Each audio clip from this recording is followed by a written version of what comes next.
আসসালামু আলাইকুম প্রিয় দর্শক, অন্নমঞ্চ চ্যানেলে আপনাদের সকলকে স্বাগত জানাচ্ছি। তারিখ আর দুদিন পেরোলে 4 তারিখ মানে ভোট গণনা। এই দুদিনের মধ্যে যত দিন আসছে তত তৃণমূলের নেতা কর্মীদের বিমর্ষ দেখা যাচ্ছে। তার মধ্যে মুখ্যমন্ত্রী মমতা বন্দ্যোপাধ্যায়ও আছেন।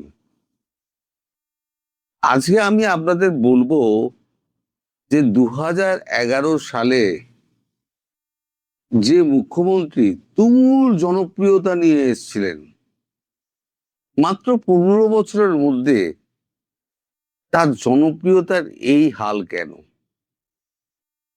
এক সময় তিনি রাস্তা দিয়ে হাঁটতেন, পিল পিল করে মানুষ তার সঙ্গে মিছিলে যোগ দিত। শেষ 1 বছরে দেখা গেছে তিনি রাস্তা দিয়ে হাঁটছেন, পেছনে দলীয় কর্মীরাও কমে গিয়েছে, রাস্তার দুধারে লোক নেই। সব ভিডিও আছে, এগুলো কোনোটাই অসত্য নয়। আচ্ছা, যাকে দেখতে এত লোক ঝাঁপিয়ে পড়তো, তার একটু হাতের ছোঁয়া পেতে গেলে এত লোক হাত এগিয়ে দিত, তিনি নমস্কার করতে করতে বেরিয়ে যেতেন, তার কেন এই হাল হলো?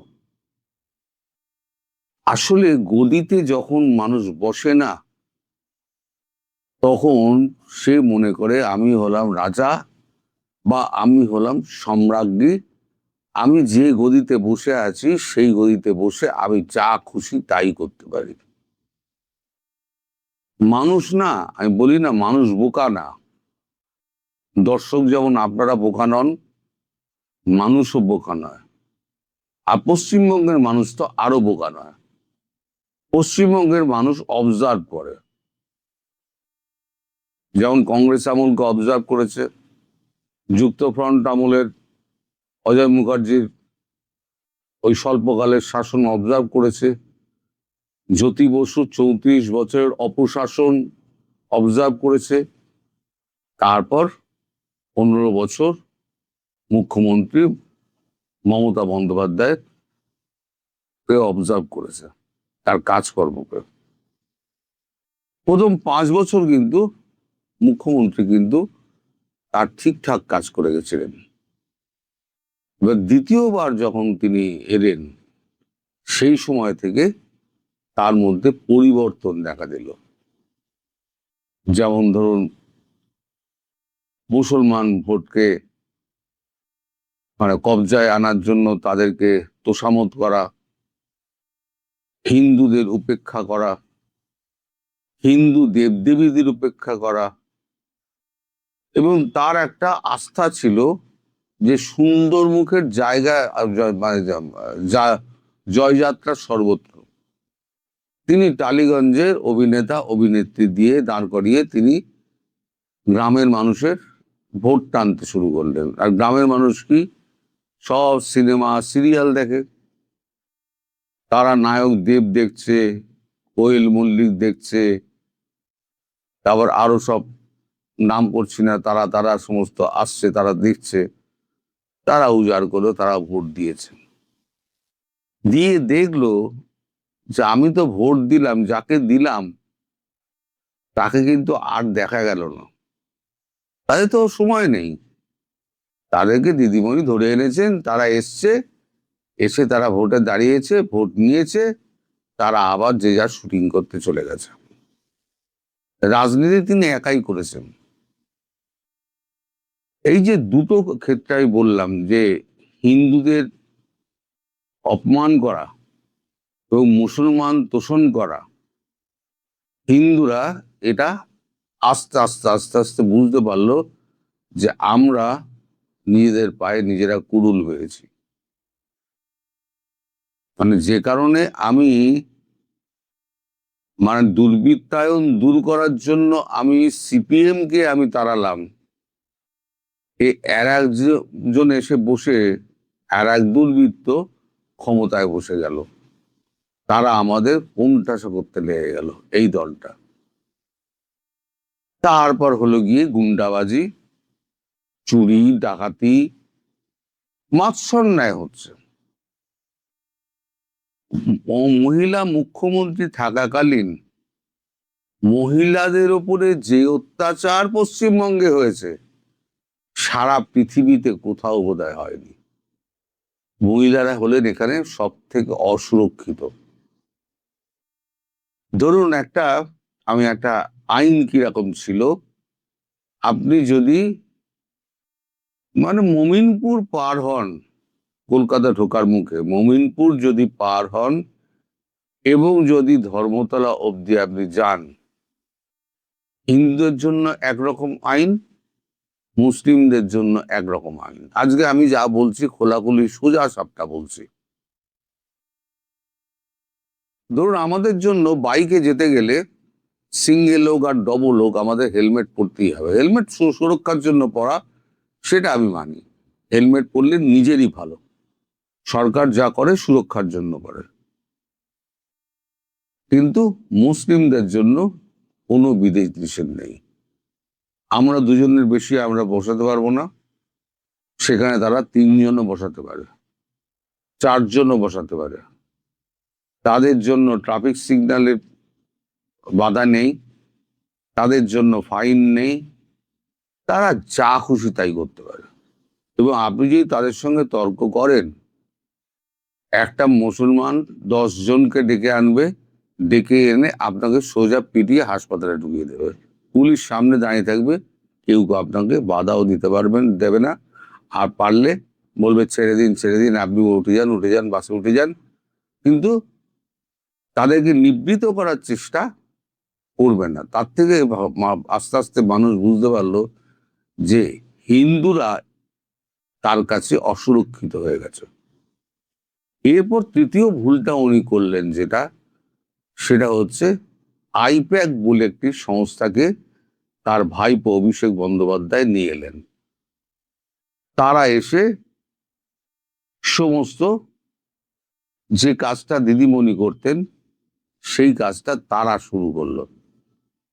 কোথায় দিদিমণির ছবি ছাপা হবে, কোন টেলিভিশনে গেস্ট হিসেবে কোন লোক গিয়ে উপস্থিত হবে, কারা কি বলবে, তারা ভাষণে কি লিখে দেওয়া হবে সেই ভাষণটুকু পড়বেন, এমনকি মুখ্যমন্ত্রীকে গাইড তারাই করতে আরম্ভ করলো। এই যে দ্বিতীয় দফায় বাংলার মেয়েকেই চাই, এটা কিন্তু তাদের মাথা থেকে বেরিয়েছিল। সে অর্গানাইজেশনের নাম হচ্ছে আইপ্যাক, তার প্রধান হচ্ছেন প্রশান্ত কিশোর। এখন তিনি আইপ্যাক ছেড়ে দিয়ে তিনি আবার রাজনীতিতে ফিরে গেছেন। আইপ্যাক এখন জৈনরা চালায়।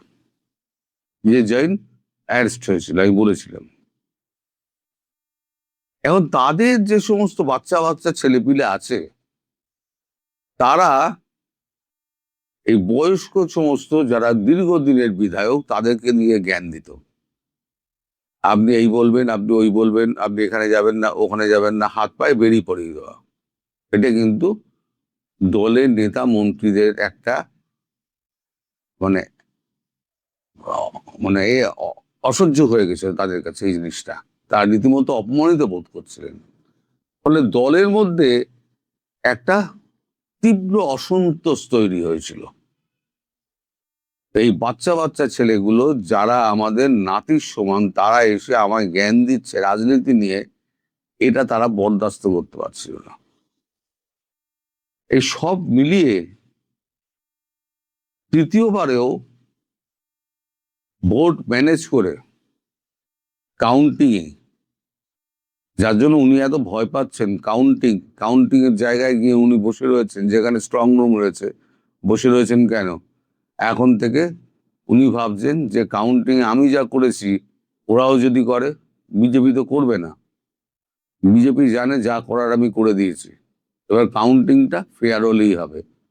এই কাউন্টিং এর দিনটা পর্যন্ত আমাদের কিন্তু অপেক্ষা করতে হবে। কাউন্টিংটা যদি একদম ফেয়ার হয়, তাহলে দিদিমণির কপালে কিন্তু অশেষ দুর্গতি আছে। আমি যেটা বলেছি, যদি সেরাম দুর্গতি হয় তাহলে হয়তো 100ও পেরোতে পারবেন না।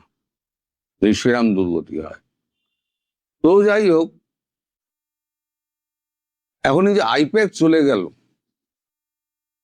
এবং দিদিমণি ভবানীপুরে বাধা পড়ে গেলেন, 15 বছরের মধ্যে এই প্রথম তাকে দেখা গেল ভোটের 5-6 দিন ধরে তিনি ভবানীপুরের দরজায় দরজায় ঘুরছেন, হাত জোর করে তিনি প্রত্যেককে ভোট দেওয়ার জন্য আবেদন করছেন। সেটা কি এমনি?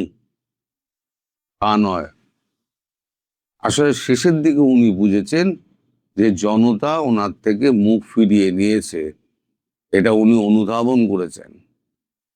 তার ফলেই তিনি একটা ভিডিও প্রকাশ করেছেন হাত জোর করে, যে আমার পাশে থাকবেন আর কর্মীরা যেন মনোবল চাঙ্গা করে থাকে, আমি 226টা আসন নিয়েই ফিরছি। এখন দেখুন, সবাই তো ভোটে লড়ে তো জেতার জন্য, কেউ তো হারার জন্য নয়। ফলে উনি বলবেনই আমি জিতছি এবং ভিক্টরি সাইন উনি দেখাবেন। কিন্তু শেষ কথা বলবে তো হচ্ছে কাউন্টিং। 4 তারিখ 4টের মধ্যে পরিষ্কার হয়ে যাবে যে দিদিমণির হাল এই জায়গায় এসে দাঁড়ালো এবং কত সিট উনি পেলেন এবং কত সিটের ব্যবধানে উনি হারলেন। আর পশ্চিমবঙ্গের মানুষ কি জানেন? পশ্চিমবঙ্গের মানুষ হচ্ছে অবজার্ভ করে, প্রথম বললাম, আর যে পার্টিকে সরিয়ে দেয় তাকে দ্বিতীয়বার আর সুযোগ দেয় না। প্রথমে কংগ্রেসকে সরালো, কংগ্রেস শেষ। তারপর 34 বছর সিপিএম এর রাজত্বকে সরালো, সিপিএম শেষ। কংগ্রেসের মুখ্যমন্ত্রী ছিলেন কিন্তু সিদ্ধার্থ শঙ্কর রায়। 1971 থেকে 1977 পর্যন্ত উনি শাসন করে গেছেন। সেই সময় নকশাল আন্দোলনে উনি একেবারে মানে গুলি করে করে সমস্ত মেরেছিলেন। তার রক্তের দাগ কিন্তু সারা জীবনও হাত থেকে মুছেনি। তারপরে তাকে বিদায় করা হলো, কংগ্রেস শেষ। সিপিএম কে বিদায় করা হলো, সিপিএম শেষ।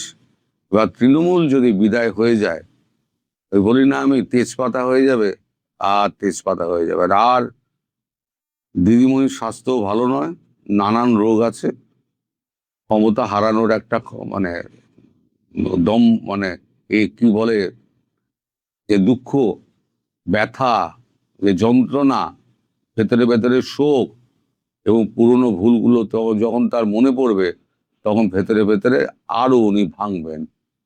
ফলে ওনার শরীর হয়তো আরো ভেঙে পড়বে। আর তার অবর্তমানে বা তার বসে যাওয়াতে এই তৃণমূল আর ক্ষমতায় আসতে পারবে না, এও তেজপাতা হয়ে যাবে। সুতরাং 4 তারিখে বোঝা যাবে যে দিদিমণির ভাগ্যে কি লেখা আছে এবং বাংলার ভাগ্যে কোন পতাকা আবার সামনে আসবে। গেরুয়া পতাকা আসবে নাকি নীল সবুজ আবার ফিরে আসবে। আর একটা কথা জানিয়ে দিই আপনাদের, সেটা হচ্ছে সবুজ আবির কিন্তু এখন আর বিক্রি হচ্ছে না। সবুজ আবির আর বিক্রি হচ্ছে না, এখন গেরুয়া আবির বিক্রি হচ্ছে। আমাদের বাজারে এলাকায় বিভিন্ন জায়গায় ঘুরে দেখুন, সব গেরুয়া আবির বিক্রি হচ্ছে, সবুজ আবির বিক্রি হচ্ছে না। কারণ আবিরওয়ালারাও জানে যে এবারে কি হতে যাচ্ছে। সবাই ভালো থাকবেন। আপনাদের সামনে কথা বলতে চাই, ঢাকা বার নির্বাচন, জনমতের নীরব প্রতিবাদ ও আগামীর রাজনৈতিক সংকেত। গত 29 এবং গতকাল 30 এপ্রিল ঢাকা বার বাংলাদেশের সদস্য সংখ্যার দিক দিয়ে সবচেয়ে বড় বার অ্যাসোসিয়েশন, ঢাকা বার অ্যাসোসিয়েশনের ভোট গ্রহণ অনুষ্ঠিত হয়েছে। এই ভোট আমাদের চোখে আঙ্গুল দিয়ে দেখিয়ে দিয়েছে যেই বর্তমানে সমঝোতার পেছনের দরজা দিয়ে ক্ষমতায় আসা বিএনপি সরকার কতটা স্বৈরাচারে রূপ লাভ করেছে এবং আওয়ামী লীগের জন্য মাটি কিভাবে প্রস্তুত হচ্ছে এই নির্বাচনে ভোট গ্রহণ। ফলাফল যেটি হোক, ফলাফল তারা তাদের মতো করে নিয়ে যাবে, কিন্তু ভোট গ্রহণের চিত্র, ভোটের পূর্বাপার চিত্র আঙ্গুল দিয়ে দেখিয়ে দিচ্ছে চোখে যে আওয়ামী লীগের জন্য বাংলাদেশের মাটি প্রস্তুত হচ্ছে। দেশের বর্তমান রাজনৈতিক গতি প্রকৃতি ও নির্বাচন ব্যবস্থা নিয়ে সচেতন প্রতিটি নাগরিকের মনেই এখন নানা প্রশ্ন ঘুরপাক খাচ্ছে এই একটি ভোটকে কেন্দ্র করে। আমরা আজ এমন এক সময়ে দাঁড়িয়ে আছি যেখানে গণতন্ত্রের প্রতিটি স্তম্ভ নিয়ে নতুন করে ভাববার অবকাশ তৈরি হয়েছে। আজ আমরা বিশেষ করে আলোচনা করব ঢাকা আইনজীবী সমিতি বা ঢাকা বারের সাম্প্রতিক নির্বাচন নিয়ে। এই নির্বাচনটি কেবল আইনজীবীদের পেশাগত নির্বাচন নয়, বরং এটি দেশের সামগ্রিক রাজনৈতিক বাস্তবতার এক কঠিন ও স্পষ্ট চিত্র আমাদের সামনে তুলে ধরেছে। আজকের আলাপের শুরুতেই একটি বিশেষ তথ্য উল্লেখ করা প্রয়োজন। উল্লেখ্য যে আওয়ামী লীগ সমর্থিত প্রার্থীদের এই নির্বাচনে অংশ নিতে দেওয়া হয়নি। একটি বৃহৎ রাজনৈতিক দলের অনুসারীদের নির্বাচনের বাইরে রাখা বা থাকতে বাধ্য হওয়া গণতন্ত্রের জন্য কেমন বার্তা বহন করে? ঢাকা বারের নির্বাচনের এই চিত্রটি আমাদের সামনে এক বড় রাজনৈতিক বার্তা তুলে ধরেছে। যখন একটি পক্ষ মাঠের বাইরে থাকে, তখন নির্বাচনের প্রতিযোগিতামূলক পরিবেশ এবং স্বচ্ছতা নিয়ে জনমনে নানা প্রশ্নের উদয় হয়। আইনজীবীরা সমাজের দর্পণ হিসেবে পরিচিত। তাদের অঙ্গনে যখন এমন একতরফা বা নিয়ন্ত্রিত পরিবেশ দেখা যায়, তখন তা সাধারণ মানুষের মধ্যে গভীর উদ্বেগের সৃষ্টি করে। আসুন বিষয়টি নিয়ে একটু গভীরভাবে ভাবা যাক। পরিসংখ্যান বলছে ঢাকা বারের নির্বাচনে মোট ভোটার সংখ্যা ছিল 21,731 জন। অনেকে ভুল করতে পারেন, ঢাকা বারের মোট সদস্য সংখ্যা 27,000 প্লাস, তার মধ্যে ভোটার সংখ্যা ছিল 21,731 জন। কিন্তু আপনারা শুনলে অবাক হবেন যে ভোট দিয়েছেন মাত্র 7,069 জন, অর্থাৎ মাত্র 33% ভোটার কেন্দ্রে গিয়েছেন। এখানে যেহেতু সংখ্যাটা কম, আমাদের এই যে গত 12 ফেব্রুয়ারি যে প্রহসনের জাতীয় সংসদ নির্বাচন হলো, সেই নির্বাচনেও কিন্তু ভোট কাস্ট হয়েছে অ্যাকচুয়ালি মাত্র 25 থেকে 30%, এর বেশি নয়। এটি হচ্ছে বাস্তব চিত্র, কারণ সেই নির্বাচনেও আওয়ামী লীগকে বাইরে রাখা হয়েছে। এই ছোট নির্বাচনটিকেও একদম আওয়ামী লীগ বিহীন নির্বাচন হিসেবে পরিগণিত করার জন্য আওয়ামী লীগকেও বাইরে রাখা হয়েছে। একবার চিন্তা করুন যে নির্বাচনের কি একটা দুর্গতি। এই 33% ভোটদান আসলে কি নির্দেশ করে? এটি কি সাধারণ ভোটারদের নির্বাচন ব্যবস্থার প্রতি চরম অনাস্থা নয়, নাকি এটি একটি নীরব বর্জন? দেশের সবচেয়ে বড় এবং গুরুত্বপূর্ণ বার অ্যাসোসিয়েশনে যদি 2/3 ভোটার ভোটদানে বিরত থাকেন, তবে বুঝতে হবে গণতন্ত্রের স্বাস্থ্য খুব একটা ভালো নেই। ভোটারদের এই অনুপস্থিতি রাজনৈতিক দলগুলোর জন্য একটি শক্তিশালী নেতিবাচক বার্তা। অবাক লাগে যে খুব অল্প সময়ের ব্যবধানে বিএনপি স্বৈরাচার হয়ে উঠল। এই আক্ষেপ আজ অনেকের মুখে। রাজনীতির মাঠে ক্ষমতার পালাবদল ঘটে, কিন্তু ব্যবস্থার পরিবর্তন কি হচ্ছে? যখন একটি দল ক্ষমতার বাইরে থাকে, তখন তারা গণতন্ত্রের কথা বলে, কিন্তু ক্ষমতায় বা প্রভাব বিস্তারের সুযোগ পেলেই কি তারা নেতিবাচক পথ অনুসরণ করে? ঢাকা বারের নির্বাচনের ফলাফলের ধরনে অনেকেই সেই ছায়াও দেখতে পাচ্ছেন। আর স্বাভাবিকভাবেই প্রশ্ন জাগে, আওয়ামী লীগের জন্য বাংলাদেশ কিভাবে প্রস্তুতি নিচ্ছে? আপনি কি বুঝতে পারছেন? যখন মানুষ বর্তমানে বিদ্যমান ব্যবস্থার উপর হতাশ হয়, তখন তারা বিকল্প খুঁজতে শুরু করে। এই 33% বাইরে থাকা বিশাল জনশক্তি কি আওয়ামী লীগের জন্য একটি নতুন সুযোগের ক্ষেত্র তৈরি করছে, নাকি বাংলাদেশ এক নতুন রাজনৈতিক মেরুকরণের দিকে এগুচ্ছে? মানুষের এই নীরবতা বড় কোনো ঝড়ের পূর্বাভাস হতে পারে। এমন পরিস্থিতিতে আমাদের রাজনৈতিক ও সামাজিক ভবিষ্যতের চিত্রটি কেমন হতে পারে? এটি একটি অত্যন্ত গুরুত্বপূর্ণ প্রশ্ন। যদি নির্বাচন ব্যবস্থা এইভাবে প্রশ্নবিদ্ধ হতে থাকে এবং মানুষের ভোটাধিকার প্রয়োগের সুযোগ বা আগ্রহ সংকুচিত হতে থাকে, তবে সমাজে চরম অস্থিরতা তৈরি হতে পারে। অংশগ্রহণমূলক রাজনীতি ছাড়া একটি স্থিতিশীল রাষ্ট্র গঠন অসম্ভব। ঢাকা বারের এই ক্ষুদ্র পরিসরের নির্বাচনটি আসলে জাতীয় রাজনীতির একটি পাইলট প্রজেক্ট বা ছোট প্রতিচ্ছবি। যদি আমরা এখনই সচেতন না হই, তবে আমাদের ভবিষ্যৎ প্রজন্ম এক অন্ধকার ও একতরফা রাজনৈতিক সংস্কৃতির মুখোমুখি হবে।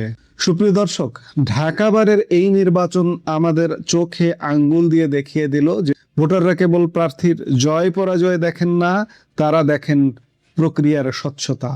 আওয়ামী লীগবিহীন এই নির্বাচনে 33% উপস্থিতি আমাদের রাজনৈতিক দলগুলোর জন্য এক বড় সতর্ক বার্তা।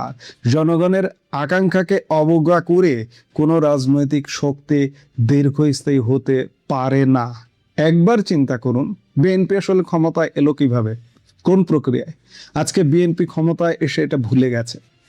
এই যে প্রহসনের পাতানো নির্বাচন, আওয়ামী লীগকে পুরো বাইরে রেখে সাইড লাইনে রেখে একা একা 12 ফেব্রুয়ারির নির্বাচনে ভোট করে ক্ষমতার মসনদে বসছে। তারা বুঝতে পারছে না যে ভেতরে কি রক্তক্ষরণ হচ্ছে। ঢাকা বারে 33% ভোট পড়েছে, জাতীয় সংসদ নির্বাচনেও 30%-এর বেশি ভোট পড়েনি। তাহলে তাদের বুঝতে হবে যে তারা কোন প্রক্রিয়ায় কিভাবে ক্ষমতায় এসছে। এই ক্ষমতা এসেও, এই অ্যাবনর্মাল ক্ষমতায় এসেও তারা যে হম্বিতম্বি করছে, তারা যে স্বৈরাচারী ভূমিকায় অবতীর্ণ হয়েছে, এতে করে বাংলাদেশের মানুষ বুঝতে পারছে কাকে ফ্যাসিস্ট বলে আর কাকে স্বৈরাচার বলে। আসল স্বৈরাচারকে ইতিমধ্যে বাংলাদেশের মানুষ বুঝে গেছে মাত্র কয়েক মাস, আড়াই মাসের মধ্যে। এই বোঝা থেকে খুব একটা গণবিস্ফোরণ যে হবে। বিএনপি, আমি বারবার একটা কথা বলি না যে আওয়ামী লীগ 16 বছর শাসন করেছে, বিএনপি কিন্তু 16 মাস তো দূর কি বাদ, কয় মাস হয় সেটি এখন ভাবনার বিষয়। কারণ চারিদিকে যে তাণ্ডব, যে মহোৎসব, যে অন্যায় অপকর্মের মহোৎসব চলছে, বিএনপি আসলে পালানোর রাস্তা খুঁজে পাবে না। এখন পালাবে কোথায় সেটি একটা বিষয়। আমি বারবার এই কথাগুলোও বলি যে আওয়ামী লীগের লোকজন ভারতে চলে গিয়ে বেঁচেছে, কিন্তু বিএনপি কোথায় পালাবে? বিএনপি কি পড়ে পড়ে মার খেয়ে রাস্তায় মরবে এমন পরিস্থিতি কি তৈরি হবে? বিএনপি কিন্তু ওই দিকেই নিয়ে যাচ্ছে। বিএনপি ভাবছে যে জামাত, এনসিপি এদেরকে নিয়ে চলে যাবে। হঠাৎ করে ক্যান্টনমেন্ট যদি একটা নাড়াচাড়া দেয়, বিএনপি কিন্তু পালানোর পথ খুঁজে পাবে না। কাজে এখনো সময় আছে যে